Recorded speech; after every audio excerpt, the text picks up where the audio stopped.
Gravando. Sim, estava falando que 4 países na Ásia têm aí a maior população da Ásia, né? 4 países asiáticos detêm grande população da Ásia todinha.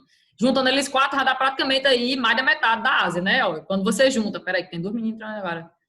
Eita, moleque, chegou sempre depois. Ó, eu tava aqui no mapa do IBGE. No mapa não, né? Eu vou ali beber No água e mundo depois eu todo. volto. Mapa, no mapa. Hã? Vou ali beber água e depois eu volto. Viu? Eita. Doutor, você tudo bem? Agora você vai tomar água. Vamos, faça o que vocês quiserem, fica à vontade. Viu? Não precisa avisar, não. É responsabilidade de vocês, não é minha, não. Não controla aluno em casa, não. Vamos lá, ó. 4 países detêm aí grande parte da população da Ásia. Só eles 4. China. Vou colocar aqui para vocês verem. A população da China está mais de 1 bilhão e 400 milhões. Deixa eu descer aqui, mostrar mais. Ó, população total da China, 1 bilhão 433 milhões 783.692 habitantes. A China é um país que tem mais homens do que mulheres. Aí você faz, oxe, mas geralmente tem mais mulher do que homem, né? No mundo, tem mais mulher do que homem no mundo.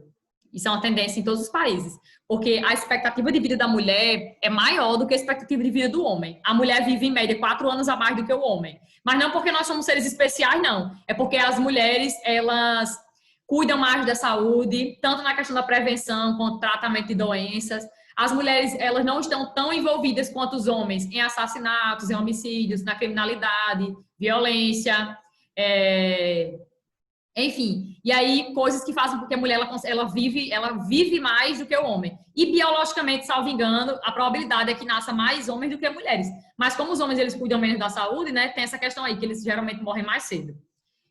Mas na China tem um caso especial para eles terem mais homens do que mulheres. Remonta ao período da política do filho único. Me lembre de falar disso, certo? Quando eu estiver falando da China, da política do filho único. Por que hoje na China a gente tem mais homens do que mulheres? Eu vou falar disso aí. Então, ó, a população da China é essa, né? Total de 1 bilhão e 433 bilhões de pessoas. 1 bilhão e 433 milhões de pessoas. A taxa de crescimento anual média do crescimento da população é em torno de 0,39% só. É uma população que hoje cresce num ritmo muito lento. O país já vem tentando meio que mudar essa situação, né? Isso aqui é graças à política do filho único. Eu vou falar já dela aí.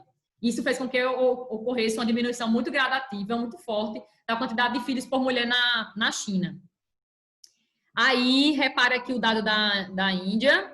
Agora, Índia, segunda maior população da Ásia e também do mundo, né?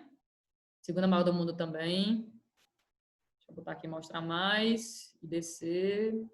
Ó, a população da Índia está em torno de 1 bilhão 366 milhões 417 mil 756 habitantes. Ou seja, está muito próximo já da população da China, né? Bem próximo já da realidade da China. E a gente sabe que futuramente, no futuro próximo, a população da Índia vai se tornar a maior do mundo. Por quê? A natalidade do indiano, eu não olhei a natalidade do chinês, mas eu olhei de manhã. Eu olhei de manhã, comigo de manhã. Deu lá, a natalidade do chinês está em 12 a cada grupo de 1.000 pessoas. A cada grupo de 1.000 pessoas nascem 12 chineses. Aí aqui, ó, natalidade do indiano. A natalidade do indiano é maior do que a natalidade do chinês, ó. A cada 1.000 pessoas nascem 18. Então, possivelmente, né, a gente vai ter no futuro próximo uma população, a maior população do mundo, maior população absoluta do mundo vai ser a da Índia e não mais a da China. Isso já vai acontecer. Olha a taxa média de crescimento anual dessa população. Eles crescem em média 1,1% por ano, enquanto a China está crescendo em média 0,39% por ano. Está no ritmo de crescimento bem lento. Isso aqui é uma tendência para toda a Ásia, mas a gente vai falar já disso, de crescimento populacional. Isso é uma tendência aí para um futuro próximo, de crescimento cada vez mais lento da população. Mas a Índia ainda continua aí com crescimento de vento e popa, né? Ainda elevado. Aí, ó, eu falei 4 países detêm grande parte da população da Ásia, né? China, Índia, eu falei deles 2. Esse aqui, ó, coladinho com a Índia, Bangladesh, é uma das maiores populações. É um país bem pequenininho, mas olha o tamanho da população. Ó, eles têm um país com um tamanho relativamente reduzido, mas é uma população, conta aí com uma população de mais de 163 milhões de pessoas. Então, né, para um país que eu vou mostrar aqui no mapinha, é um país pequenininho. Inclusive, vai mostrar no livro de vocês que uma das maiores densidades demográficas da Ásia se localiza nesse país aqui, Bangladesh. Ó, é esse aqui, Bangladesh. Olha o tamanho de Bangladesh. Esse paizinho. É um país com mais de 163 milhões de pessoas. Tem alguns locais de Bangladesh que tem mais de 1.000 habitantes por quilômetro quadrado. Então, tipo, é um país que tem uma grande densidade demográfica, né? Com grande quantidade de pessoas habitando ali um quilômetro quadrado. Quando a gente fala de país populoso, tem a ver com população total, população absoluta. Então, tem muitos países que são populosos e eles não são grandes países em termos de densidade demográfica. Tipo, o Brasil. O Brasil é o quinto maior país do mundo em população absoluta. Nós somos um país populoso, mas nós não somos um país considerado povoado, com grande densidade demográfica, porque o Brasil só conta com 25 habitantes, geralmente, um percentual de 25 habitantes por quilômetro quadrado. Então, nós não temos uma grande densidade demográfica total. Já aqui em alguns países asiáticos, esses 4 que eu falei são grandes países populosos, tipo, tem grandes populações, que eu estou falando, na verdade, grandes populações totais, como China, Índia, Bangladesh e Indonésia, aqui no Sudeste Asiático. A Indonésia, ó, vou clicar em cima dela agora, também é um país com uma enorme população total, absoluta. É um país populoso. Já Bangladesh, além de ser um país populoso, é um país também povoado, porque conta com uma grande população relativa, com grande densidade demográfica. Espera aí que eu vou colocar aqui embaixo. Acho que eu vou espirrar. Foi embora. Que droga. Adoro espirrar.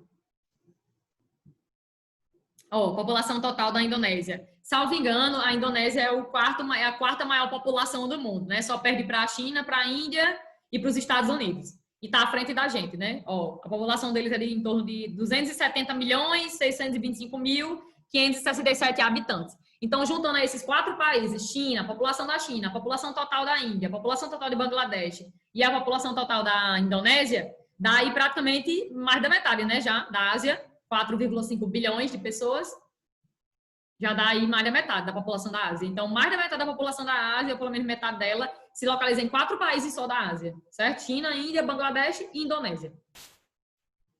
Deixa eu sair daqui. Aqui. Pronto. A população está distribuída de modo desigual, eu já falei. Locais que não são muito povoados, já falei também. Locais que a densidade é inferior a 10 habitantes por quilômetro quadrado. São nas áreas mais inóspitas. Áreas de montanhas, áreas muito frias ou áreas desérticas. Outra coisa. Grande parte da população na Ásia ainda habita zonas rurais. A Ásia ainda é um continente mais rural do que urbano. Mas essa tendência aqui, ela tende a mudar futuramente, no futuro próximo. Já está mudando, na verdade. Apenas 50,1%, 50,1% só das pessoas na Ásia habitam zona rural. Ou seja, já está meio que pau a pau, né? E isso aqui possivelmente vai mudar, em detrimento da maior industrialização de alguns países que ocorre nas zonas urbanas, que demanda muita gente para as zonas urbanas, da maior mecanização também no espaço rural, que também causa aí a fuga de muitas pessoas das zonas rurais. Enfim, a tendência é que isso aqui mude futuramente, certo? Mas ainda é um continente mais rural do que um continente urbanizado. Aí aqui vai falar de alguns problemas urbanos, já nessa parte aqui, de habitação, serviço de infraestrutura e mobilidade. Já a gente fala disso.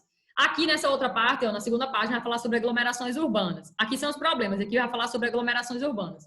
As grandes aglomerações urbanas na Ásia ocorrem aonde? Tanto na zona costeira, na zona litorânea, quanto em algumas áreas do interior. Dentro das áreas do interior, as grandes populações que se localizam dentro das áreas interioranas do continente se localizam próximos a rios, né? A rios que a gente já até comentou quando estava falando do tema 1. O Rio Azul, o Rio Amarelo na China, o Rio Ganges na Índia, o Indo no Paquistão, o Tigre Eufrates naquela região lá do Oriente Médio. São regiões dentro do continente asiático que são muito habitadas, nas proximidades desses rios.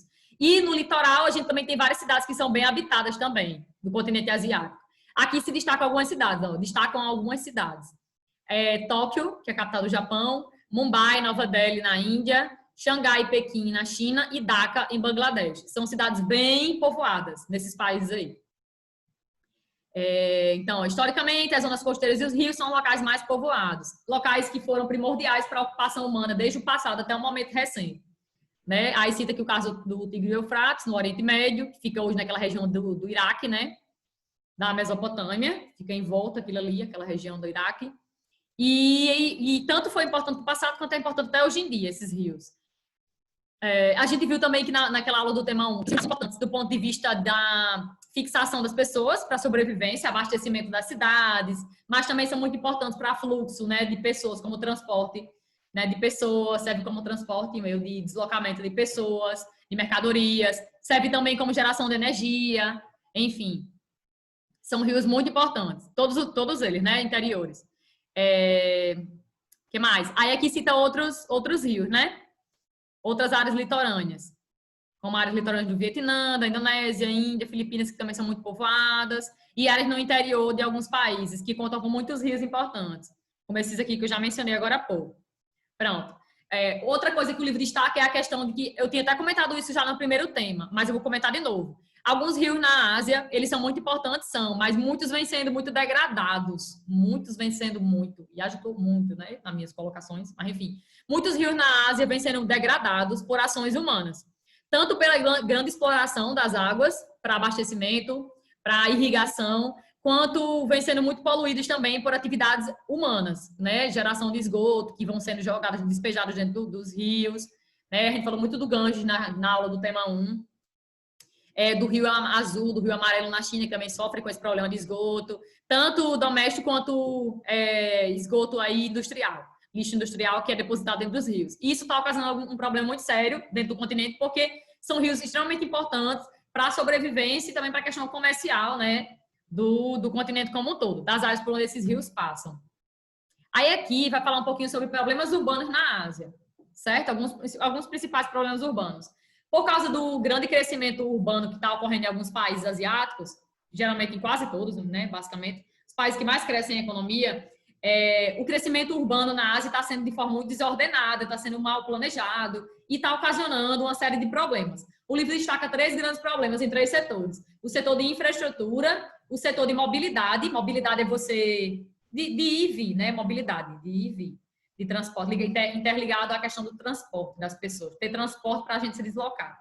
Então, setor de habitação, setor de mobilidade e setor de infraestrutura. Esses são os 3 grandes problemas urbanos que o continente asiático enfrenta. Em relação à habitação, vai falar do déficit habitacional. Déficit habitacional. Professor, o que é déficit habitacional? Déficit é algo meio que negativo, né? Déficit, quando você vê o nome déficit, é algo negativo. Oi? Alguém falou? Caiu, desculpa. Sim, tudo bem. Quando a gente fala de déficit habitacional, você está falando de quê? Está falando que não tem casa suficiente para todo mundo. Um dos problemas urbanos na Ásia é porque ainda falta casas para todo mundo. Isso acontece no Brasil também. Déficit habitacional. Como é que é disso? Oi? O nome da palavra? Déficit. Déficit. Um déficit. É porque tem um acentozinho no déficit habitacional. Déficit habitacional.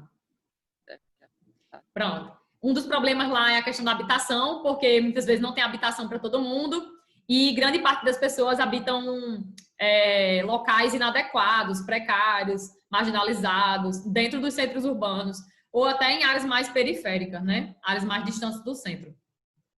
Então, é um dos problemas asiáticos. E também ocorre no Brasil isso.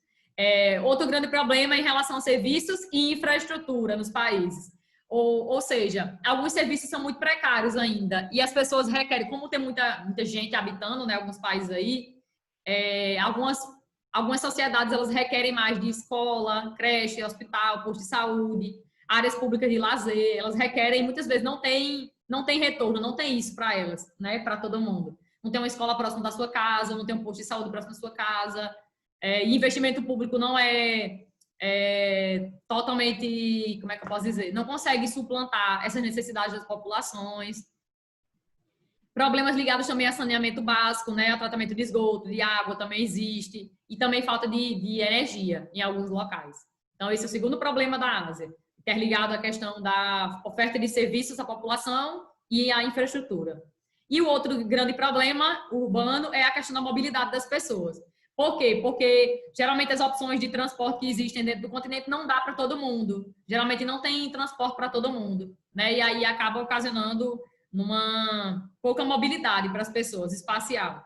E aí, sem contar que, tipo, não tem transporte para todo mundo e geralmente o transporte como é que eu posso dizer? É precário, né? E aí acaba que muitas pessoas preferem comprar seu automóvel, aquelas que têm condições, óbvio. Que tem automóvel, prefere dirigir no seu veículo particular, ocasionando congestionamento nas áreas urbanas. É tanto que a gente vê muito a questão, quando a gente quer falar de mal de trânsito, a gente diz assim, né? Faz uma piadinha, vixe, aqui tá parecendo o trânsito da Índia. Por quê? Porque o trânsito da Índia é muito, muito, muito congestionado, muito doido também, né? Muito sem sinais, você nota assim, não tem muitas leis de trânsito. E aí você faz toda vez que você vê um trânsito bagunçado, congestionado, você faz, vixe, Marisa, aqui tá parecendo o trânsito da Índia, que é um paizinho da Ásia, né? Então, você nota que a questão da mobilidade é uma coisa que é um dos problemas que ocorre dentro do continente. Eles precisam resolver com urgência. Alguma dúvida? Ok.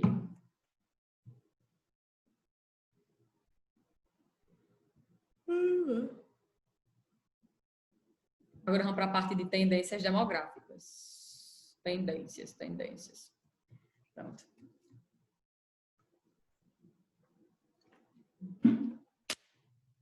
Quando a gente fala de tendência demográfica, eu estou falando de tendência do crescimento da população. Demografia tem a ver com população. Circula essa palavra, coloca aí, população. Demografia quer dizer população. Toda vez que a gente estuda alguma área da geografia relacionada à população, você está fazendo um estudo demográfico. Então, vamos lá, tendências demográficas. Agora, vamos falar um pouquinho sobre quais são as tendências de crescimento da população asiática. A população asiática, ela ainda está crescendo num ritmo muito alto, muito acelerado. Ela tende a crescer de forma mais lenta futuramente? Sim, vamos lá. Vamos falar de forma geral e vamos falar um casozinho específico que está acontecendo dentro do continente? De forma geral, quando você pega toda a Ásia, de forma geral, o continente ainda apresenta altas taxas de crescimento populacional. O continente, isso quando eu pego no geral. Né? E isso aí começou a acontecer, esse grande crescimento populacional asiático começou a bombar mesmo ao longo do século XX, do século passado, desse século que a gente passou agora, faz pouco tempo, por causa que começou a ocorrer uma diminuição ao longo do século das taxas de mortalidade. Aí agora a gente vai falar um pouquinho sobre transição demográfica. Para vocês entenderem isso aqui, esse contexto, vocês têm que saber o que é uma transição demográfica. O que é uma transição demográfica? Transição demográfica é a passagem de um cenário X para um cenário Y. Ou um cenário Z para um cenário A, não sei. Enfim, sempre há a mudança de um cenário. Toda vez que você passa por uma transição, você está mudando de um cenário para outro. Então, vamos lá. Quando a gente fala de transição demográfica, a gente está falando de uma mudança na perspectiva do crescimento da população. Não está havendo uma mudança no crescimento da população. A população, nesse caso aqui, ela está passando de um crescimento rápido da população para um crescimento cada vez mais lento. Isso é uma perspectiva futura. Mas, no século XX, começou a transição demográfica. Né? Começa, principalmente, a transição que a gente vivencia, que os países desenvolvidos já vivenciaram, que o Brasil está terminando de vivenciar. É uma transição marcada principalmente pela diminuição, primeiro, das taxas de mortalidade. Primeiro caem as taxas de mortalidade, né? Cai aí 2, 3 décadas depois, começam a cair a natalidade. Mas dentro do continente asiático, no século XX, a gente teve uma diminuição drástica das taxas de mortalidade e as taxas de natalidade, que é o número de nascimentos, se manteve estável. Então, houve um grande crescimento populacional na Ásia no século XX. E ainda está ocorrendo, certo? A população, no geral, ainda está crescendo bastante. Ainda existe uma alta taxa de natalidade no continente. Aí vocês me perguntam, por que as taxas de mortalidade começaram a cair, né? Primeiro que houveram, no século XX, houveram melhorias sanitárias, uma mudança na saúde do continente, de algumas realidades dentro do continente, como, por exemplo, um atendimento médico hospitalar melhor, mais acessível, condições de higiene mais adequadas em alguns locais, prevenção maior de doenças, vacinação em massa, enfim. Teve um cuidado maior relacionado à saúde. Isso no século XX. Aí começou a diminuir um pouco a taxa de mortalidade, mas a natalidade se manteve estável. Então, houve um grande crescimento demográfico no século XX. Atualmente ainda está crescendo a população da Ásia, mas agora a gente vai falar de termos relativos. Agora a gente vem para o segundo parágrafo aqui. Ó. Em termos relativos, A tendência é que a população da Ásia cresça num ritmo cada vez mais lento, cresça de forma mais lenta, certo? Um ritmo, uma proporção aí mais lenta. Por que, Ana Beatriz? Isso tem a ver com muitas coisas. Tem a ver com a urbanização que está ocorrendo no continente. A gente sabe que casais na zona urbana, eles tendem a ter menos filhos. Casais na zona urbana, eles tendem a planejar quantos filhos vão ter, se vão ter, e etc. Né? Existe um número menor de filhos na zona urbana do que na zona rural. Um dos fatores que fazia com que, né, que faz com que, de certa forma, ainda ocorra aí uma grande natalidade na Ásia é porque grande parte da população ainda habita zonas rurais. E é um dos fatores, né, que promove uma alta natalidade. Mas aí o que é que acontece? A tendência futuramente é que a Ásia, no continente asiático, a gente tem aí populações que crescem num ritmo cada vez mais lento. E um dos fatores é justamente isso que eu estou explicando, a questão da urbanização, né? Países que se urbanizam significa dizer o quê? Que está aumentando aí a quantidade de pessoas que habitam as zonas urbanas, né? Está só aumentando. Está aumentando por quê? Por causa da industrialização, por causa da mecanização do campo? Sim, justamente. Melhores oportunidades de vida na zona rural, na zona urbana? Sim, também. E daí, o que é que acontece? A urbanização, ela promove essa mudança no quesito de natalidade, os casais têm menos filhos, a mulher ingressa no mercado de trabalho, a mulher passa a estudar mais, e tudo, aquilo que a gente já estudou, né? Então, tudo isso afeta na questão da fecundidade da mulher asiática. E isso acontece no mundo todo também. Mas, enfim, deixa eu descer esse aqui. Não tá descendo, não. Oh, God. Espera aí. Deu um bug aqui no livro. Legal. Pronto. Ó. Então, no entanto, em termos relativos, a população tende a crescer cada vez menos na maioria dos países asiáticos. Então, a tendência é que a natalidade da Ásia ela comece a cair, certo? Ultimamente, ela vai começar a cair já. Em alguns países isso já vem acontecendo. Como, por exemplo, a gente viu agora um dado da China que dizia que a taxa média de crescimento anual da população da China está em torno de 0,39%. Então, a população que cresce menos de 1% por ano, a sua média de crescimento populacional, é muito baixa, né? Isso indica um crescimento muito baixo. Embora em outros locais isso ainda esteja de vento em popa, mas ainda cresce de forma positiva, né? Mesmo que seja de 39, é de forma positiva. Tem mais pessoas nascendo do que morrendo. Aí, enfim, então a tendência é que a natalidade comece a baixar e aí a Ásia começa a passar por uma transição demográfica. A passagem de um cenário de alto crescimento populacional para um crescimento populacional cada vez mais lento. Vocês estão entendendo tudo direitinho? Tem alguma dúvida? Tem alguma dúvida? Não? Não. Ok.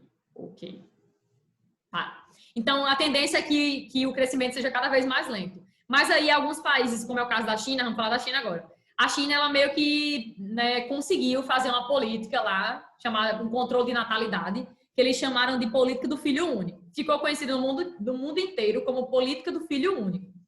Por quê? Porque, de acordo com esse controle de natalidade é o quê? Você controlar o número de nascimentos do país, certo? Tipo, uma política de natalidade, uma política de controle de natalidade. Você ceder no posto de saúde, camisinha,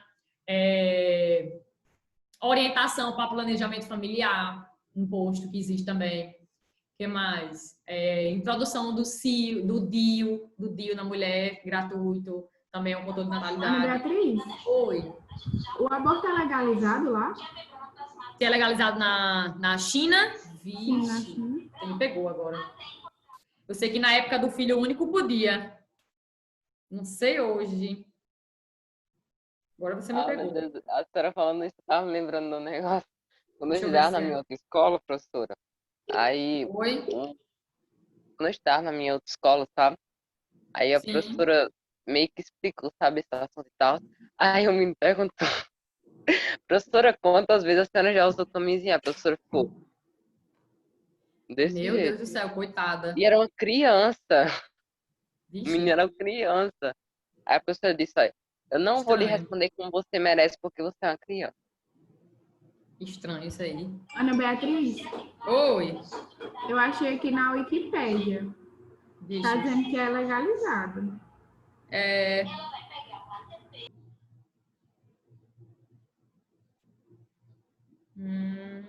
Mas diz aqui, né, de 79 a 2015, que foi o período da política do filho único. Mas eu acredito que seja ainda. Aborto, acho que sim. Acho que é sim. Ainda é. né? Pronto, vamos falar disso aí, de aborto agora lá. Pelo menos durante esse período da política do filho único era legalizado, né? Você podia fazer. Principalmente nos casos, por exemplo, eu engravidava e descobri que estava grávida de uma mulher, de uma menina. Na China e na Ásia como um todo, o homem ele sempre teve mais privilégio. Eu tô falando na China, na Ásia, mas a gente sabe que isso é no mundo todo, né? Não é só na China e na Ásia, mas enfim. O homem sempre teve uma figura assim muito importante culturalmente na Ásia e tudo mais. E aí, durante essa política do filho único, que começou a vigorar mesmo na China em 79, no final da década de 70, eles já estavam com um crescimento muito rápido na China, né? Por que a China fez isso, Ana Beatriz? Porque na década de 70 a China já estava praticamente com 1 bilhão de pessoas, né? E aí o Partido Comunista se preocupou muito, né? Pensou que a população ia crescer, ia continuar crescendo em um ritmo muito alto, e realmente ia. Se ele não fizesse nada, ia crescer muito a população, mais ainda. E aí eles criaram esse controle de natalidade, né? Para tentar controlar a quantidade de nascimentos por mulher, por casal. E daí você só poderia ter um único filho de 79 a 2015. Então você só poderia ter um único filho. Até 2015. 2015 eles acabaram com isso. Tá aqui, ó. Eu vou até mandar para vocês essa notícia aqui para vocês lerem depois. A China acaba com a política do filho único que permitirá 2 crianças por casal. Hoje em dia você já pode ter 2 filhos lá. Já é permitido. A partir de 2013, na verdade, se você olhar as notícias, a partir de 2013 a China já começou a flexibilizar essa política do filho único. Aí sim, então 2015 ela começou a permitir 2 filhos, né? Mas de 79 até 2015 existia aí essa política do filho único. A China conseguiu reduzir muito a quantidade de filhos por mulher, muito mesmo, conseguiu reduzir. E daí é tanto que hoje em dia a gente olhou o percentual, né, de crescimento da população, é 0,39% só o crescimento populacional deles. O governo hoje em dia vem tentando, ele flexibilizou essa política, por quê? Porque notou que o crescimento populacional está muito baixo. Então, eles querem promover o crescimento populacional agora. Eles queriam controlar para diminuir, agora eles querem aumentar um pouco o crescimento populacional. E aí a população não quer mais, né? Meio que já se acostumou a esse sistema da política do filho único. Na época da política do filho único, se você tivesse mais de um filho, quisesse ter mais de um filho, você pagaria uma multa altíssima, né? Indenizações. Era muito comum na China, se, por exemplo, descobrisse que você estava grávida de uma menina, você poderia abortar de boas. Se fosse menina, né? Você poderia escolher. Eu só posso ter um único filho. Então, as mulheres, os casais preferiam ter filhos homens do que filhos mulheres, certo? Existia isso. E aí, outra coisa que era muito comum na China era a esterilização das mulheres. Tipo assim, eu vou ter um filho, aí do nada eles fazem minha cirurgia lá para me esterilizar, para eu não ter mais filhos. Assim, sem eu saber, depois que eu terminava a cesárea, eles me diziam, ei, você não pode mais ter filho, não. Aí, como assim? Né? É normal, isso era normal na China. Nessa época da política do filho único. Aconteciam as atrocidades, assim, bem, bem interessantes, assim, pra gente pensar. Bem podres. Mas, enfim, então, eles conseguiram, né, com essa política do filho único, reduzir muito a quantidade de filhos por mulheres. Realmente conseguiram o que eles queriam. E hoje em dia, a população cresce num ritmo cada vez mais lento, né? Hoje eles querem mudar a realidade e não conseguem. Aí, vamos lá. De acordo com a ONU, a Organização das Nações Unidas, as taxas de crescimento da população asiática apresentarão uma queda ao longo dos próximos anos. É isso que eu falei. Em um futuro próximo, a população da Ásia, ela tende a diminuir cada vez mais. O seu ritmo de crescimento, ela tende a diminuir. Grande parte dos países da Ásia já mostra a redução substancial da taxa de fecundidade, ou seja, do número médio de filhos que uma mulher tem até o final de sua vida reprodutiva. Já vem diminuindo a taxa de fecundidade em muitos países asiáticos. Agora, você nota que tem 2 coisas que são muito decisivas para a mulher ter mais filhos ou menos filhos. Em alguns países da Ásia. A questão da pobreza. Geralmente países mais pobres, as mulheres têm mais filhos. A fecundidade da mulher é maior, é mais alta. Porque está ligada com a questão da informação, da disseminação de métodos contraceptivos, a pobreza está ligada com isso também. Então, geralmente países pobres têm mais filhos, as mulheres têm mais filhos, tem uma tendência a ter mais filhos. E países onde são muito religiosos, países onde a religião, principalmente aquelas religiões onde eles seguem fielmente o que está escrito no livro sagrado, né? Tipo assim, de não utilizar métodos contraceptivos, de não ir contra a vida, de não praticar o aborto e tudo mais. A religião interfere muito na vida das pessoas. E aí acaba que esses países que são muito religiosos, eles têm uma alta taxa de natalidade. E as mulheres, muitas vezes, são muito subjugadas, tratadas como segundo sexo, como ser inferior. Enfim, tipo, elas não têm vida. A vida delas depende de um homem. Geralmente, ali na Ásia, naquela porção ali do Oriente Médio, né? É uma região muito onde predomina a religião islâmica. Nesses países ali do Oriente Médio, alguns deles, a mulher ela é muito subjugada. E aí, a taxa de natalidade é muito alta. Muitas vezes, para essas mulheres elas terem uma condição de vida boa, elas têm, para onde elas forem, elas têm que sair com um homem. Porque é assim que elas são bem respeitadas na sociedade. É que elas vão ser bem tratadas, né? Enfim. Então, tem alguns países na Ásia onde as condições de vida... façam uma pesquisa aí depois vocês me contam sobre isso. Países onde a condição de vida da mulher não é boa. Façam uma pesquisa depois, né? Vocês vão ver que grande parte dos países onde a condição de vida da mulher não é muito boa se localizou aí, nessa região. Geralmente na Ásia ou em regiões onde países são muito religiosos. Países que são muito religiosos, tipo assim, que a religião predomina na vida das pessoas, acaba que a mulher ela não tem vez, ela acaba não tendo vez, não tendo como viver bem, não tem condição de vida, né? Enfim. Qualquer dia vocês façam essa pesquisa. Países em que a mulher ela não tem boas condições de vida, vocês vão ver. Bate certamente com isso que eu estou dizendo. Ou são países asiáticos, ou são países onde a religião é muito forte. E aí a religião sobrepõe o modo de vida das pessoas. Não deveria ser assim, né? Mas, enfim. E aqui, ó, cita alguns países na Ásia onde a taxa de mortalidade está caindo agora e a natalidade ainda está muito elevada. E geralmente coincide com essa questão aí de ser ou pai muito religioso ou muito pobre. Ou os dois. Oi, Mirelle, quer falar? A chamada vai acabar. Vou fazer já. Só falar isso aqui que eu vou fazer a chamada. Aí, ó, Iêmen, Afeganistão, Nepal, Butão, são países que a mortalidade está caindo agora e a natalidade ainda está em alta. E geralmente, ó, são países bem religiosos, né, onde a religião é bem forte, e também países pobres ainda. Então, tem essa questão da pobreza e da religião, que impacta na maior natalidade ainda, no maior número de filhos.